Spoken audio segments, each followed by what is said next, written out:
Boa noite, sejam todos e todas muito bem-vindas a mais um Conexão Capital Cursos. Nesta noite, o tema é regulação de IA. Para debatermos o assunto, reunimos hoje o fundador da Azeredo e o Gatti Advogados, Leonardo Gatti, que é professor do curso Regulação de IA no Brasil e no Mundo, marcado para os dias 25 e 26 de março, e o engenheiro Leandro Reis Simões, CEO e cofundador da Evolve Tecnologia.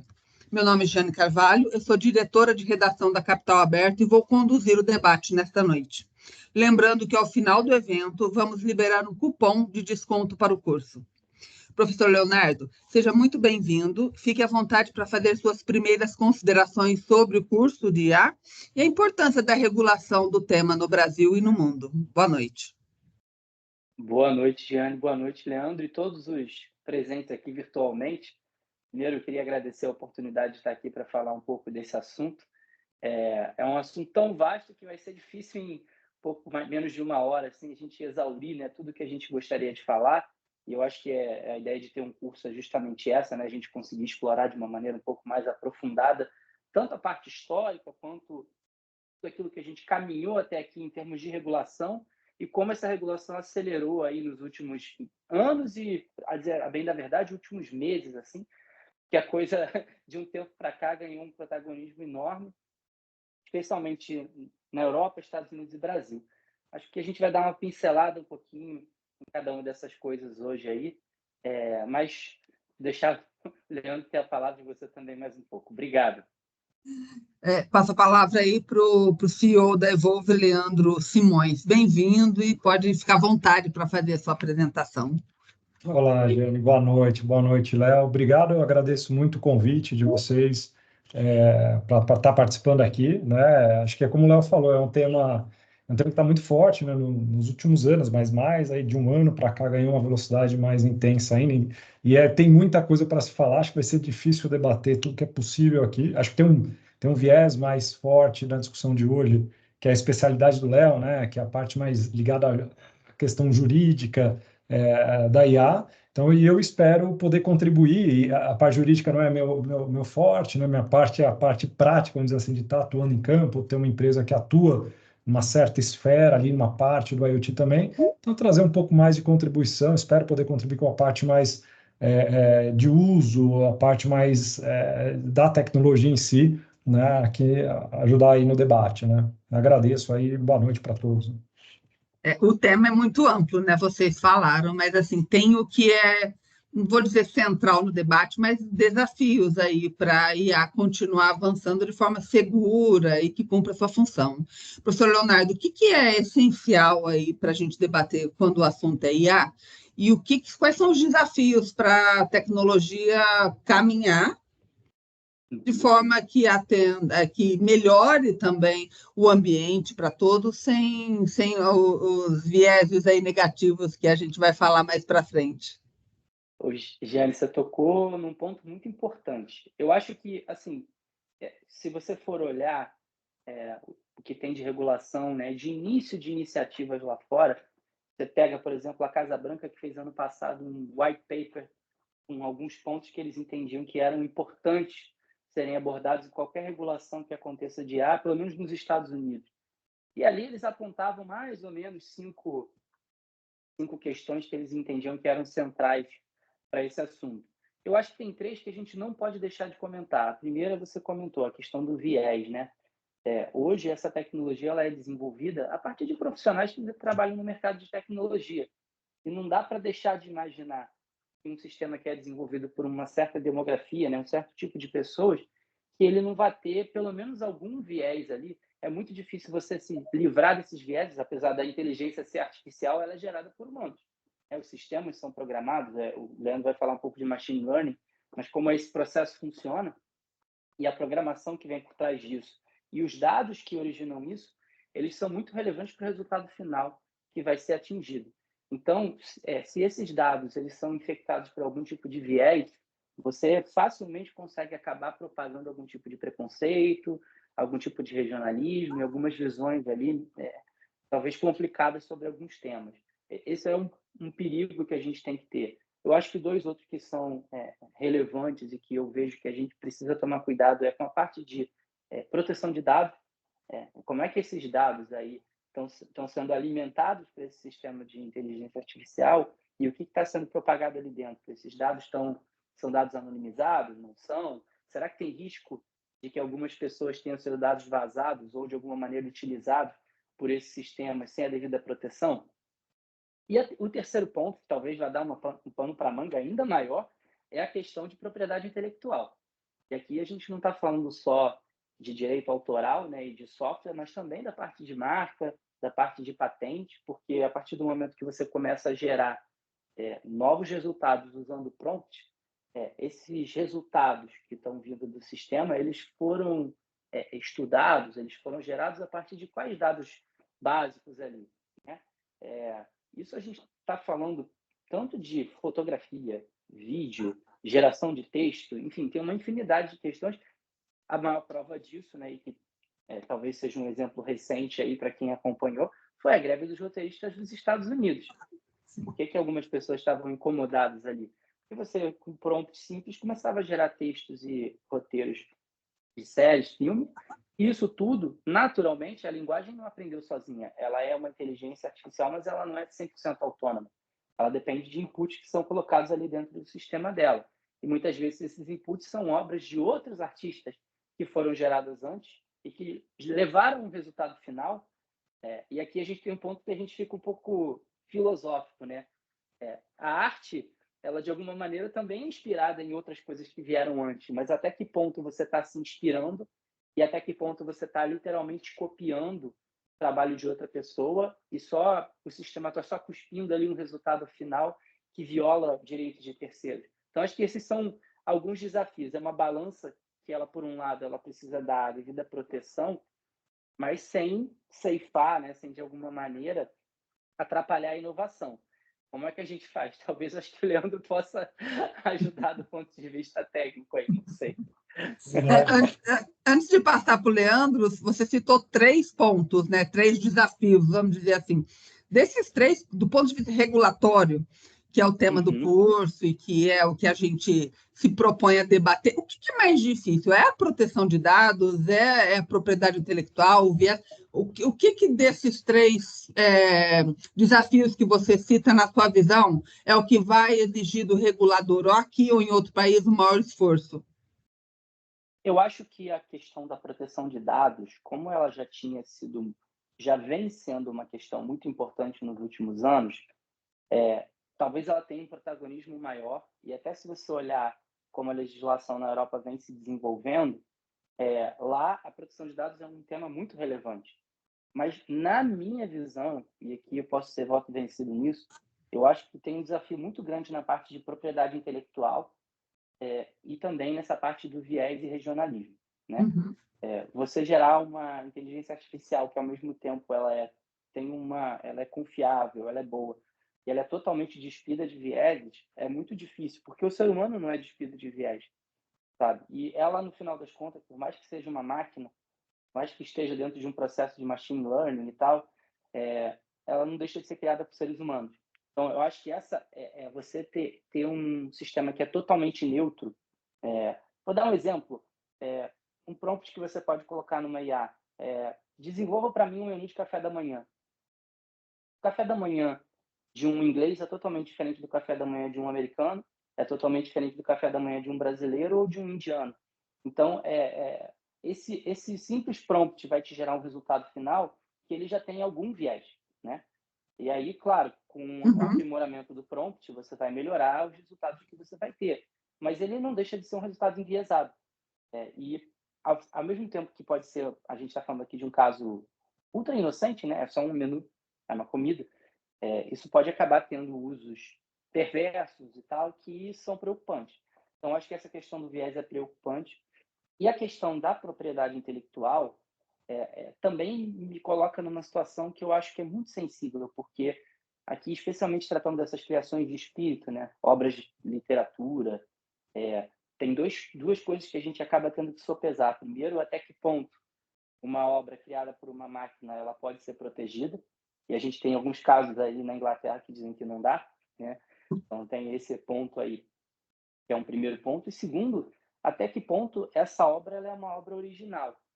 Em muitos casos, a gente vê que existe uma inspiração clara em alguns artistas ali, e isso acaba beirando ou esbarrando em alguns aspectos de violação de propriedade intelectual. Então, não sei se eu respondi a pergunta, mas Respondeu. esses são os temas que eu vejo que são realmente Claro. complicados. Leandro, como é que vocês usam na Evolve a inteligência artificial e, de alguma forma, esses desafios você enfrenta também ali como importantes dentro do trabalho que vocês desenvolvem? Tá, legal. Queria até voltar, acho que o Léo colocou, eu queria colocar duas coisas até antes de falar o que a gente aplica ali na prática, né? O Léo, acho que tocou super bem em temas que são, acho que a frente mais importante da discussão regulatória, jurídica, de guidelines, nesses temas de IA, né? E essas três frentes que ele falou, assim, eu, mais leigo do ponto de vista regulatório, eu também vejo como os grandes desafios, mas que são os alicerces importantes se for se discutir regulamentação para IA, né? Essa parte do viés, a parte de propriedade intelectual, proteção de dados, né? É muito complicado até. E aí algumas entram na discussão filosófica, né? Que nem o Léo falou, o caso de propriedade ali, intelectual, esse exemplo até de roteirista ou de obra de arte, indo para áreas mais ali da criatividade mesmo, é mais difícil ainda você ponderar sobre isso, porque você fala, puxa, um algoritmo, um IA que criou uma obra de arte nova, né? Um conceito novo, mas que foi baseada, né, em imagens pré-existentes. Até que ponto você pode falar que ela se baseou para criar aquilo? Mas um artista também. Um artista poderia criar um quadro novo, uma imagem nova, uma criação artística inovadora e nova, mas ele também viu obras de outros artistas, pode ter sido inspirado. Então, você entra numa seara muito filosófica e não tem realmente ali fica muito complicado. Mas eu concordo muito que os temas de viés é super interessante e a parte de proteção de dados, o Léo falou uma coisa interessante. A gente viu no mundo nos últimos anos e agora no Brasil também bem recente, uma discussão muito forte e que, até meu ver, se criou um arcabouço bem interessante com a LGPD, né, com a Lei Geral de Proteção de Dados. Que ainda vão ter que ter mais quilometragem, né, ver rodar, mas não tem para ver se ela vai ser benéfica ou não, mas foi um trabalho bastante discutido e que, bem ou mal, está permeando tudo quanto é a empresa. Então, já indo para o campo prático aí da regulamentação também. E se discutiu muito em cima disso. E eu acho que essa é uma boa base de trabalho para também se pensar aí quando se for falar de eventuais regulações aí para IA. O tema de proteção de dados tem que estar ali encostado em discussões de regulamentação de IA, porque como o Léo falou, né, a gente vai trabalhar com algoritmos que vão aprender em cima de base de dados. Opa, até que ponto essa base de dados tem questões confidenciais, tem questões privadas, questões pessoais, questões de clientes, né? Então, acho que era a primeira parte que eu queria comentar, que o Léo tinha colocado ali, eu achei bem interessante. E agora falando do ponto de vista meu, de dia a dia de Evolve, como é que eu vejo, né, como implementador, vamos dizer assim, de IA, algumas questões, né? E o Léo também falou de diferenciação, então até para comentar, hoje na Evolve, o que a gente faz na Evolve? A Evolve, nós somos uma plataforma de soluções de IoT e IA, né? Aí a sopa de letrinhas, né? Mas IoT é o conceito de internet das coisas, né? Basicamente, a gente desenvolve, nós temos hardwares, né? Ou equipamentos, sensores, grosso modo sensores, que a gente consegue implantar em ambientes de clientes para coletar dados, né? E combinado isso com N algoritmos, algoritmos de análise, algoritmos de business intelligence, de BI, toda uma parte de avaliação dessa medição de campo que a gente faz e algumas ferramentas a gente aplica IA em cima delas, né? O que a gente aplica muito de IA? Vou dar um exemplo de uma solução nossa, né? As nossas soluções são muito focadas para as áreas de facilities e manutenção das empresas, né? Então, aquelas áreas que cuidam da limpeza, da manutenção predial e por aí vai. A gente, em manutenção, por exemplo, uma dor grande dessas áreas é a manutenção de um equipamento. Hoje o mercado faz muito aquele conceito da manutenção corretiva e da preventiva. A corretiva é quando quebra, você vai lá e manda alguém, geralmente é que você quer evitar porque é a mais cara. Então, se trabalha muito com a preventiva, que é o que? A cada 3 meses vou lá e troco um óleo de uma máquina. Uma vez por semana vai um técnico ver alguma questão de um equipamento preventivamente para evitar que ele falhe. Hoje, a gente na Evolve consegue ter hardwares, né, sensores que a gente cola no equipamento, então, no equipamento se cola um sensor na máquina, zero invasivo, a gente coleta parâmetros dessa máquina, então, por exemplo, a vibração da máquina, a temperatura dela, a gente coleta alguns parâmetros assim, sem ser invasivo, eu jogo isso para a nuvem, E aí, em cima disso, a gente coloca algumas camadas de algoritmo de inteligência artificial, são algoritmos de machine learning, que a gente chama, que é uma parte do IA. O IA tem vários conceitos de IA, várias vertentes de IA. O machine learning é uma parte do IA que ele literalmente faz o que o nome diz, né? Ele aprende. Então, os nossos algoritmos, eles conseguem aprender os modos de operação daquele equipamento, né? E ele consegue, com esse aprendizado, alertar a equipe da manutenção antes de uma falha acontecer. Ou seja, a gente atua antes da corretiva, antes da preventiva, no que a gente chama da preditiva, ou seja, aprendendo os modos de operação, as características do equipamento, a gente tenta alertar a equipe da manutenção antes de dar algum problema, né? Então, vindo para o campo da nossa aplicação prática, né, os algoritmos que a gente tem ali de machine learning, eles trazem um avanço gigantesco para nós, para os nossos clientes, né, que é você ter uma economia brutal, evitando uma falha do equipamento, você evitar desperdício de homem-hora para mandar alguém ver o equipamento, ou seja, a gente traz um ganho de eficiência muito grande, uma melhoria muito grande, aplicando essa combinação do hardware, né, de sensores, com algoritmos de IA, né? Então, isso é o escopo do que a gente faz aí com IA hoje, né? Essa parte de IoT IA. E aí, colocando, né, o que você me perguntou, como é que eu vejo, né, como uma empresa que aplica, desenvolve, trabalha com IA no mercado, né? E não digo preocupação, naturalmente a gente sempre tem que ter preocupação de, primeiro, da robustez do que a gente está fazendo, mas também de que caminho que legislação, regulamentação vai estar indo.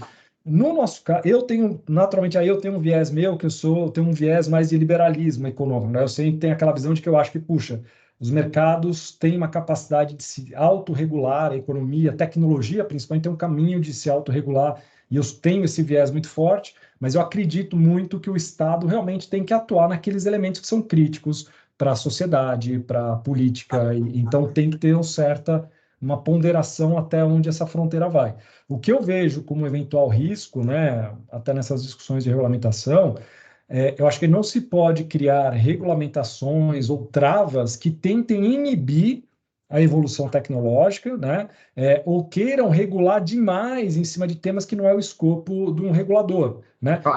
Onde eu acho que é positivo é quando o regulador entra definindo aqueles limites, né? Até onde isso pode ir, ou qual é o norte que pode ser adotado, ou o que literalmente não pode ser feito.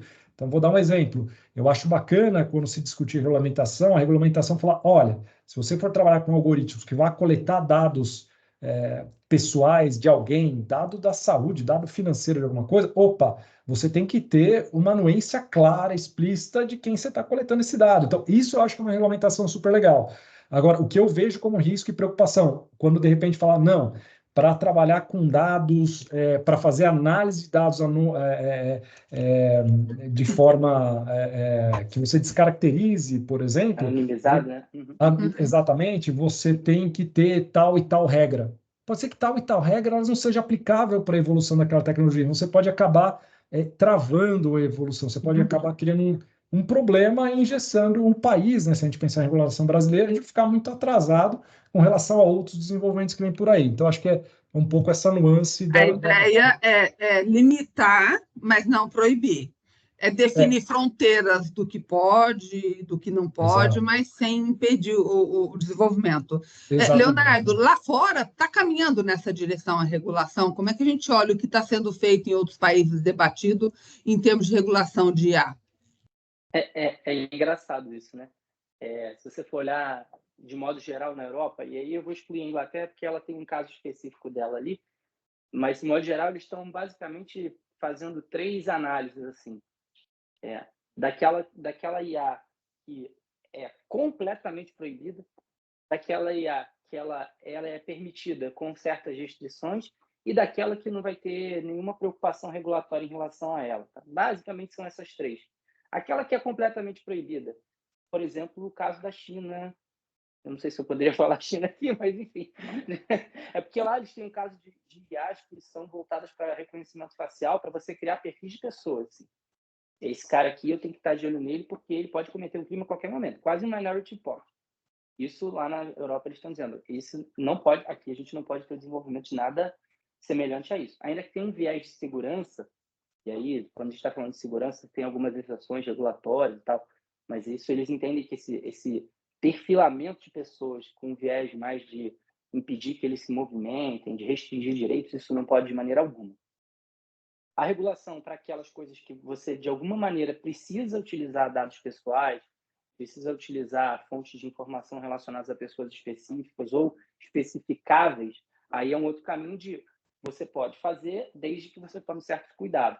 E eles estabelecem ali alguns princípios gerais que você tem que observar quando, em relação a esses cuidados que tem que ser tomado. O Leandro falou um pouco da questão aí de anuência e tal. Então, esse é um caminho que eles estão perseguindo, até se inspirando na GDPR, que é a legislação de lá, voltada para a proteção de dados.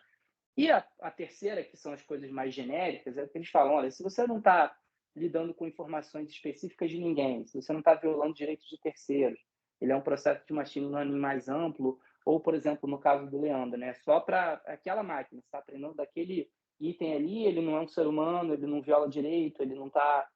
a fonte de dados ela é limitada e tal, são sistemas fechados, aí você não tem nenhuma regulação, a coisa tende a caminhar mais livremente. De modo geral, isso é o que está sendo feito na Europa, e a legislação no Brasil, PL 2338, que a gente comentou, ele está caminhando mais ou menos nessa mesma trilha, vamos dizer assim.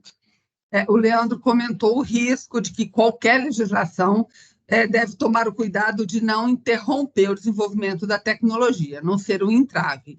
O PL, aqui falando da legislação brasileira, o 2338, que está em debate, vocês veem algum tipo, aí a pergunta para os dois, algum dos itens coloca em risco o desenvolvimento da tecnologia? Assim, o que a gente tem de desafio aí que precisaria ser alterado? Como é que a gente olha para esse PL especificamente? Quer comentar, Leandro? Acho que pode comentar, acho que... O que eu vejo no PL 2338, que eu acho que é positivo, é primeiro que eles não tentaram inventar a roda e buscar fazer um projeto completamente autoral e que seja muito diferente daquilo que se quer aplicar lá fora. Eu acho que certas coisas a gente tem que buscar as melhores práticas relacionadas àquele tema e, nesse sentido, a gente ter se inspirado na legislação da Europa, que é uma das primeiras, né? A Europa teve realmente um papel mais central dentro disso, até pensando um pouco na questão de proteção de dados, eu acho que isso é muito positivo. O que eu acho negativo, e que talvez seja um ponto de preocupação, é quando você começa a exigir, dentro de um sistema que deveria funcionar de maneira mais autônoma, uma interação com seres humanos muito grande. E hoje a legislação tem um pouco desse aspecto. Eles querem que você, no último caso, tenha como acessar um ser humano para poder corrigir, para poder consultar, para poder, de alguma maneira, validar o que está sendo utilizado ou dito pelo sistema.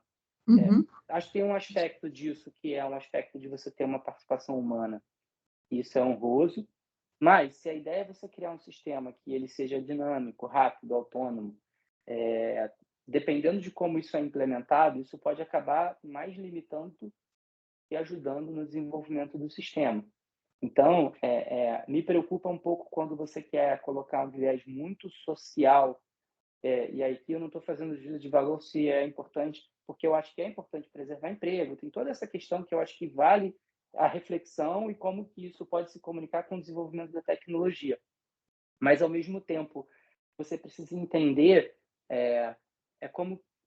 Eu vou fazer uma metáfora que talvez seja meio louca, mas é como você querer preservar o emprego do cavalo na charrete quando você já tem o carro desenvolvido. Não adianta você dizer, você tem que usar o cavalo, mas o cavalo não tem uma função aqui dentro desse sistema. Já existe um carro, ele é autônomo, ele funciona e ele não depende da força, da motricidade do cavalo. E aqui é a mesma coisa. Talvez, eu acho que essa coisa do caminho de você chegar até um ser humano em certas situações seja importante, especialmente quando o sistema está insistindo num erro que pode ter aspectos assim de violação de direitos e tudo mais.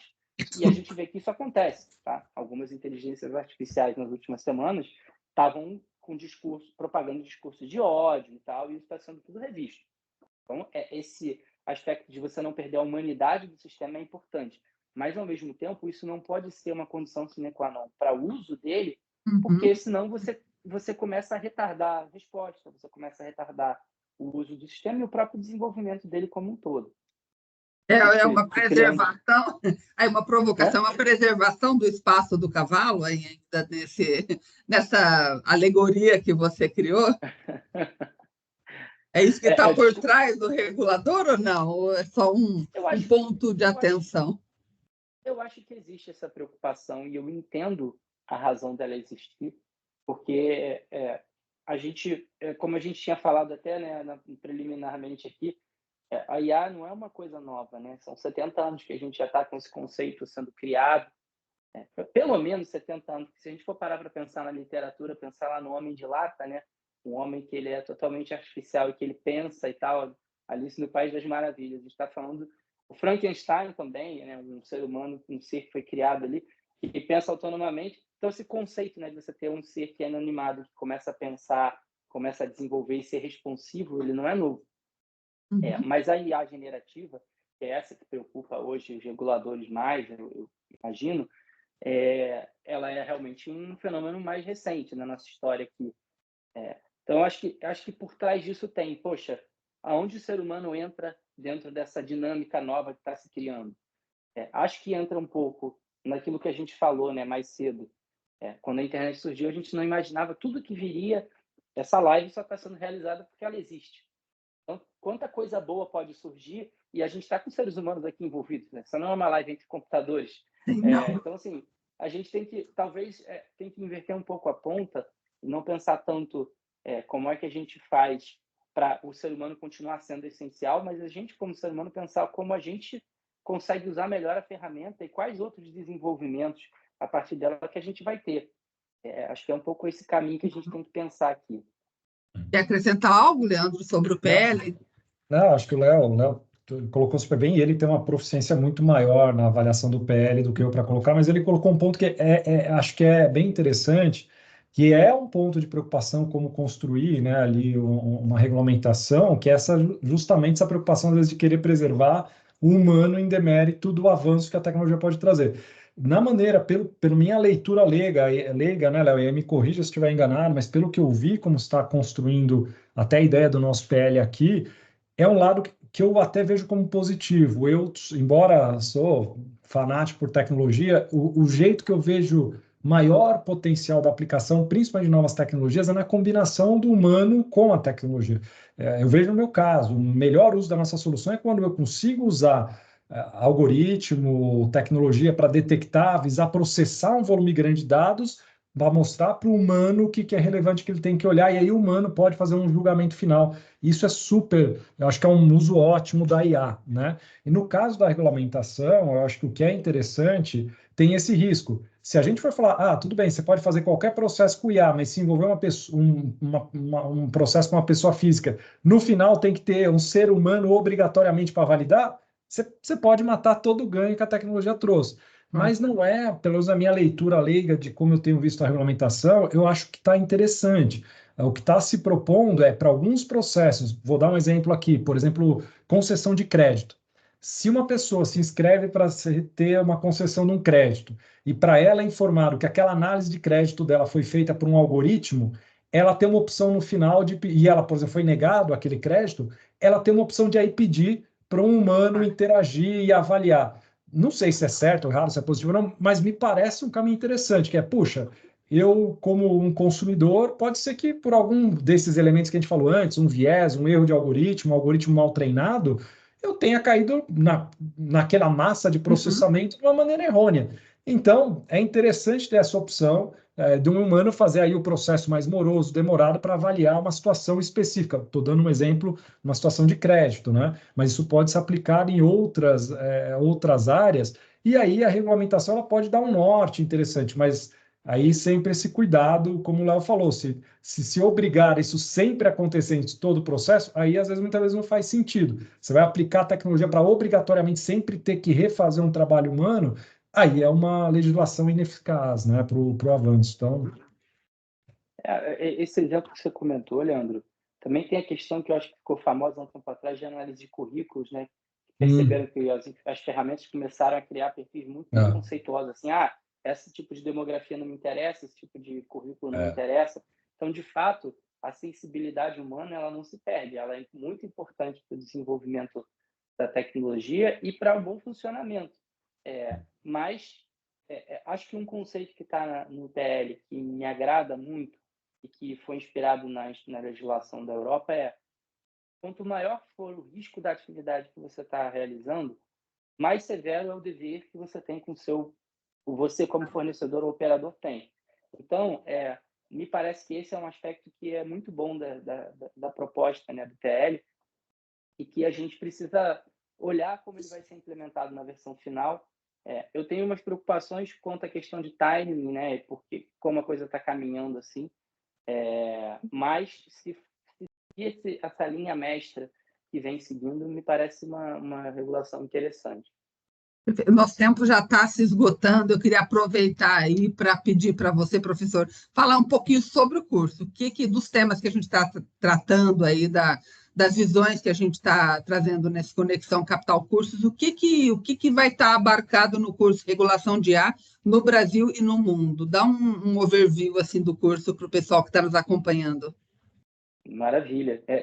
Quando a gente está falando de um assunto interessante, o tempo passa rápido. Já passaram 6h30 e eu nem percebi. Mas, assim, eu acho que esse é um tema... Tem algumas considerações que eu acho que são importantes. O primeiro é que esse é um tema que todo dia tem novidade. A gente está vivendo hoje, a gente está em cima da prancha de surf e a gente está em cima da onda.